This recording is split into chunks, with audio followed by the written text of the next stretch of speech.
So today guys, you join us in a little village not too far from where we live. A little village where disaster happened. I'm talking about a place called the Village of Eyam, or as some people know it by, the Plague Village of Eyam. Join us while we tell the story here of what happened.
I have two little monkeys with me. Charlie's that side. They want to do a bit of learning today as well. So we're here in the village of Eyam. As you can see, we've just been in the church. We've got a few shots to show you. There's a couple of quite significant pieces to this story. There's a couple of graves down there. We want to show you, like the Montpesson family, but we've just stumbled across this herb garden, which we think is very fitting to show you. So yeah, there's a plaque here. Aromatic herbs used at the time of the plague in Eyam: rosemary, balm, rue and thyme. Rosemary was used to disinfect and freshen the sick room. Balm, soothing effect on nervous conditions and healing wounds. Rue, carried in nosegays to ward off the plague by its pungent smell. And thyme has sedative and antiseptic qualities, helps coughs and digestion. And right here, it's still growing. Well, it's obviously not the same from 1665, but yeah, I think that's quite a nice touch. Yeah, so the plague hit Eyam in 1665 to 1666, and it was just, it killed so many people here. It pretty much wiped the whole village out. The plague actually arrived in a bale of hay, which was plague infested. It was a piece of cloth. To be honest, this is all true. This is all true, yeah. And it was a parcel basically that came from London, and it arrived here.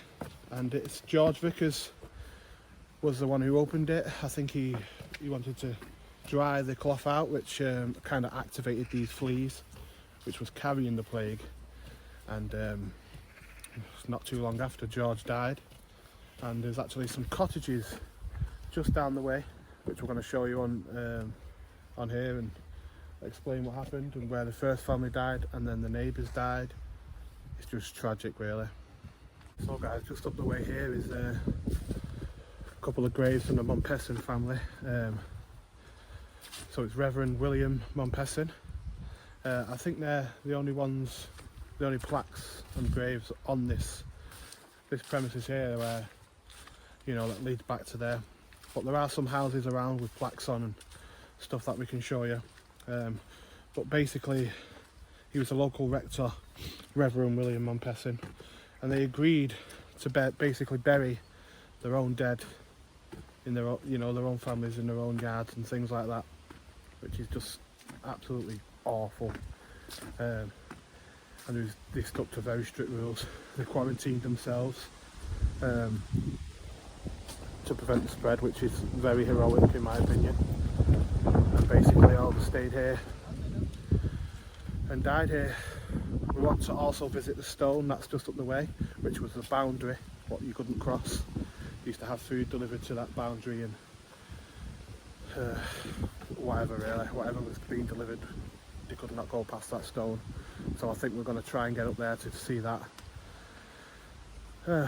Yeah, it's a very chilly day today, which is quite fitting, because this is quite a chilly story. But just before we take a look at Catherine Mompesson's grave, we come to this one, the memorial to Reverend Thomas Stanley, supporter of Reverend William Mompesson during the plague.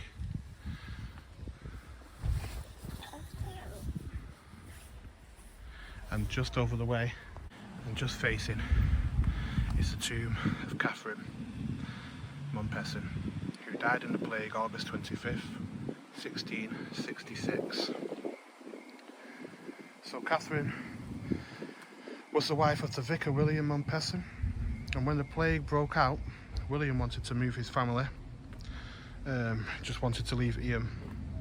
He tried to persuade Catherine to leave the village with the children so that he could stay and help the villagers without worrying about his family.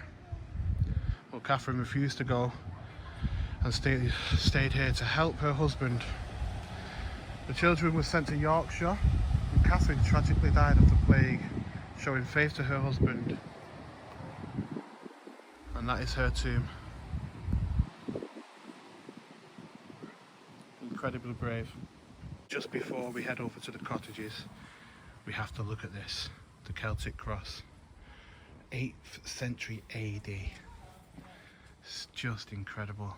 Look at that. How something so old is just standing right there in front of me. Literally. I can never say that word proper. This is where we entered before. And right there, right next to the church, is where the cottages are, of where the first families died. I believe there are some plaques to read here, so let's go take a look. So here we are at the Plague Cottage. Such a beautiful garden. Maisie would like to read this one out for you all. Plague Cottage. Mary Hadfield, formerly Cooper, lived here with her 2 sons, Edward and Jonathan. Her new husband Alexander Hadfield and an employed hand George Vickers. George Vickers, the first plague victim, died on 7th of September 1665. That's the day after my birthday. 7th. But except not that year. Not that year. Yeah. Edward old, wouldn't you? Edward Cooper, aged 4, died on the 22nd of September 1665.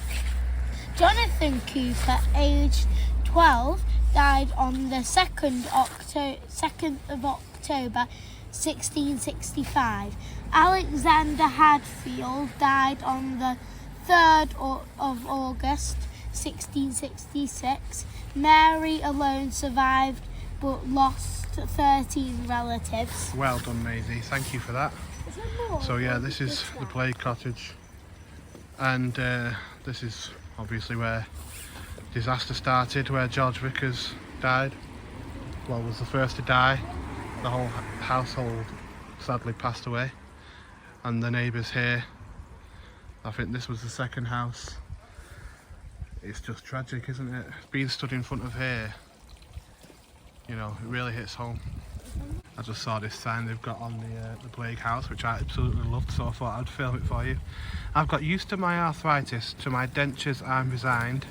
I can cope with my bifocals, but God, I miss my mind.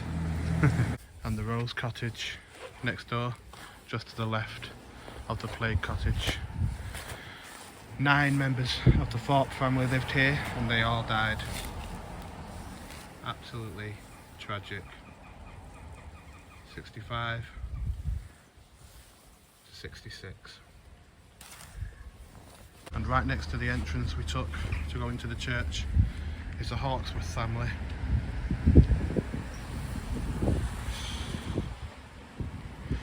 So it says Jane was the sole survivor in the household.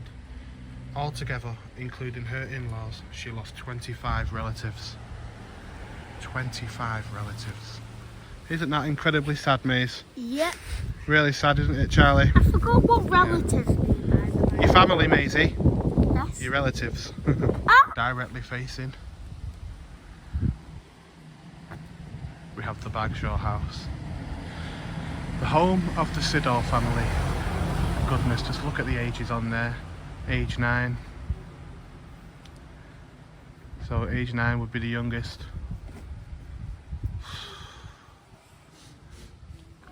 And a 3-year-old, Joseph Siddall, survived. We're now heading a little bit further up the road. Just from the cottages. Cottages are just back there. We're hoping to get up to the stone. It looks like there's a map there, just facing Eyam Hall, so we're going to have a look, see if we can find some information, some more information. Oh look, oh, love it, a little wedding going on. That's quite nice to see, isn't it? Well, we're talking about something so tragic here in Eyam. We find something so beautiful. A little well. There you go. You are here. I am there. Montpesson's well is where we want to go. So we need to head up. Oh, I forgot I had this on, but after seeing that Celtic cross, I've got my cladder ring on with my Celtic knot. We're going to head up to Montpesson's well. Tell you about that. We found a boundary stone as well. And that's where we want to go there. Go So there that's as what I was talking to you about before. The Wow, boundary wait. stone. Wow, wait. So we're going to head up there, Wait. see if we can find it. I've just found this right next to the where the map is. Awesome bench. The pot. Oh, let's see. Hold it up in the sun, I darling. tried to make it a bit better. Wow. And then I could also make a love heart out of this, and I can. Beautiful. I might have to cut it though. Go on then, slap the camera. Hope the wind's not too bad, guys. I'm getting the mic with a muffler thing on it, so that'll be better. But here we are, Hawk Hill Road. You can see that on the map before. Let's get out of the wind while it's blowing. Pretty sure you follow this round. It's going to lead us up to Montpesson's well, and then we'll be able to find the boundary stone. But I was just saying to Maisie, the more we walk around this village, you know, it's only a little village, but still there's a lot of people that was here. There's a lot of houses, there's a lot of, you know, there's a lot of places, like shops, everything. And you think, God, all them people, just off that one little thing, one little piece of cloth, wiped everything out, pretty much. It's chilling. As I said, guys, it's a nice walk up. Oh, that's a spooky tree. So, another break. This one is absolutely done in. Them two are not too bad. But there is a YHA, welcome to Eyam car park there. So, you don't actually have to walk it. We wasn't too sure, so we was like, we'll just walk it. We didn't think, well, he's not too bad, she's dying. We didn't think, check this dude coming down now, I have to get a shot of him. But we didn't think we could drive up here, but you can. So for your reference, if you do want to come up here to see the Montpesson well, just drive up, especially if you've got kids. Give you an headache. I wish I could go back down that way. That's the way to get back down, eh? Do you want one? It's quite the view, that, isn't it, guys? It's worth the pain in the legs. Look at these trees. Amazing. Well,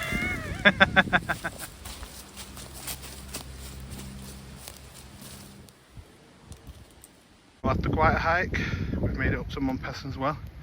Plumb the depths of Montpesson's Well. Kids are just getting some coins to throw in. Wow. Incredible, isn't it, Maze, how old this is? You see coins in there. Sorry about the wind, once again. So, while we're just stood here, we're going to read this little bit of history. So this well is named after the Church of England priest William Montpesson, 1639 to 1709, who served at St. Lawrence Church during the Great Plague. Montpesson's actions during the plague prevented widespread catastrophe in the parish. You want to throw some coins in, guys? Okay. Yeah, go on then. Into that water there. Kids, throw in your coins. You doing, Charlie? Charlie's done this. Oh, you've done yours. So, we were hoping to get, we'll make it to the stone. No! We're going to look up and try and make it to the stone, which is quite a try. I think it's like high on a hill somewhere. So, bear with me while I try and talk Maisie round. We've got some rain clouds coming over. Oh dear. Let's get a move on while they decide what they want to do. So let's go and check this out where the water runs through. It's quite amazing. Was this running like this all that time ago? I'm guessing so. Hey, I'm a poet and I didn't know it. Here she is. What are we thinking? Thumbs up? Thumbs up what? Are we going to the stone? Probably. Probably. We're high up on a hill. I'm going to jump down. A village, a little village like that. Feels like in the middle of nowhere. Just shows you, doesn't it, guys? Closer, guys. We took a public footpath. Get those big steps. You've just seen that clip of Maisie. We're not too far now. Ooh, firewood! Oi, look at this! Look at this for a big uprooted tree. Damn! Whoa! Whoa! Whoa! So yeah, so you could pick that one up, Charlie, and bring it home for firewood, please. Carry that one all the way back to the car. Wait, what?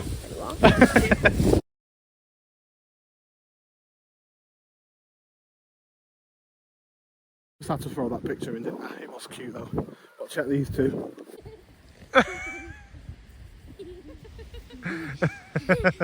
Oh! Jesus Christ, I can't stop! I can't stop! Oh. Oh my god. That was so Things went fun. from being so serious down there. Now we're having a... Right, let's go back to the video, guys. Oh, creepy walkway. Made a sick Harry I Potter don't want to go one, down Daddy. there. And just like that, we're back at the church. That's the one. Yeah. You okay, Mace? Yeah. Change of plan. We are going to head off now because the weather's changing. Little lady's legs are tired. And but we've really enjoyed it. It's been good fun. I'm still dizzy from rolling down a hill. Got a beautiful Celtic cross in the background to sign us off. After Daddy was There is a rolling... Dumbledore one then. No, after you... Oh, brother. After you were rolling down the hill, I found this one, and at the end of the church I found this, and now I've seen I'm Dumbledore with the elder one. But yeah, thanks I'm for from Scotland. What? Hey, we might have to go to Scotland. Me and Fran are going to the Warner Brothers studio tour soon, so that's a new video coming up soon. Got to love you and leaving now, but thanks a lot for coming along for the journey, and until next time, be seeing you.